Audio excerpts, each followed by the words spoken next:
Some people think faith means God removes the hard parts of life. But what if that's not what faith is at all? What if faith is what keeps you walking when the path turns into a mountain, when the ground stretches into endless plains, and when you're standing in front of a river you can't see a way across? Because if faith is real, it doesn't erase the trail, it carries you through it. And I want to talk about what that actually looks like. Let's do this. Intuitive Gnosticism. This week. Today I want to talk about something we use all the time but rarely stop to define. Faith. We say it, we lean on it, we tell people to have faith. But what does that actually mean? Is faith believing everything will go right? Is it trusting that God will remove every obstacle in our path?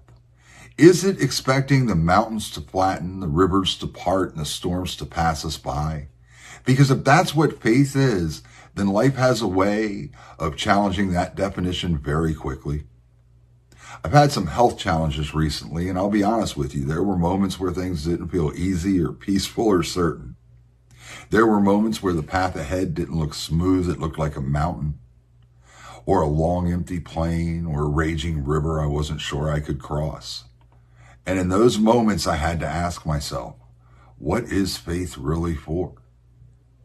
Is it supposed to remove the difficulty, or is it meant to help us walk through it? I want you to picture something with me. Life, your life, is a trail. Not a single road, not a paved highway, a trail. And on that trail, there are mountains you have to climb, plains you have to walk step after step when nothing feels like it's changing. Rivers you have to cross when the current feels stronger than you are. And here's the truth we don't always say out loud.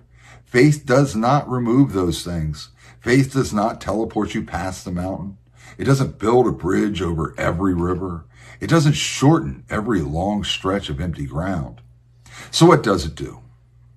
When we look at the ancient texts often called Gnostic, we find something interesting. They don't usually define faith the way we expect. In the Gospel of Philip, faith is described as a root. Faith receives. Faith is our root. Roots don't avoid storms. Roots go deeper because of them. Faith, in this sense, is not escape. It is grounding.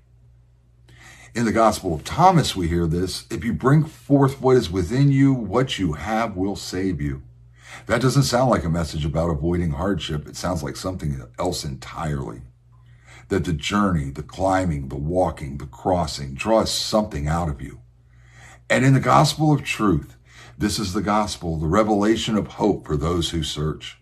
Faith is not standing still. Faith is continuing to search, even when the path is unclear. But if we're going to be honest, and we should be, not all of these ancient texts agree with the idea that the path is meant to be hard for our growth. In texts like the Apocryphon of John, the world itself is described as something broken, shaped by ignorance. In the hypostasis of the archons, sorry for any mispronunciation, human struggling is tied to forces that obscure truth, not necessarily refine us. Some passages even go so far as to say the world is something to awaken from, not something designed for us. So I won't stand here today and tell you every hardship was perfectly placed there to shape you, because the texts themselves don't always say that. But here's what they do point toward. Faith is not about removing the trail. Faith is what keeps you walking it. An early Christian thinker, Clement of Alexandria, once said, faith is a voluntary anticipation of knowledge. In other words, faith is walking forward before you fully understand where the path leads. And a modern Gnostic voice, Stephen Holler, hope I pronounced that right, puts it this way: Gnosis begins with faith in the divine spark within. Faith is not just about God out there. It's about trusting that there is something within you that can climb the mountain, walk the plain, and cross the river. When I was going through my recent health challenges, faith didn't remove the situation. It didn't suddenly make everything easy, but it did something just as important. It kept me going. It gave me the assurance that where I am on the trail, I can handle this step. I don't have to see the entire path to take the next one. And somehow, even here, I'm not lost. Faith didn't take me off the trail. It stayed with me on it. So maybe faith isn't God will carry me past every obstacle. Maybe faith is I trust that I can walk through what's in front of me. Maybe faith is the courage to climb when the mountain is steep, the patience to walk when the path feels endless, the strength to cross when the river feels overwhelming, and the quiet assurance that this step matters. And there's one more piece. Faith is not just about the present step. It's also about hope.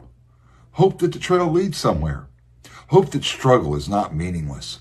Hope that on the other side of the mountain, beyond the long plain, across the river, there's something better. So wherever you are today on your trail, if you're climbing, keep climbing. If you're walking, keep walking. And if you're crossing, keep crossing. You don't need to have the whole map. You don't need to see the destination yet. You just need to take the next step. Because faith is not the absence of difficulty. Faith is the quiet, steady voice that says, keep going. My friends, may you find strength for the mountains, peace in the plains, and courage in the rivers. May your faith not remove your path, but illuminate it. And may you come to see in time that every step has been leading you towards something greater. Can I get an amen? Thank you. Do you like bad videos, Jimmy? The kind that make you laugh till you fall? Do you like wild wisdom and Gnostic tales that lift your spirit most of all?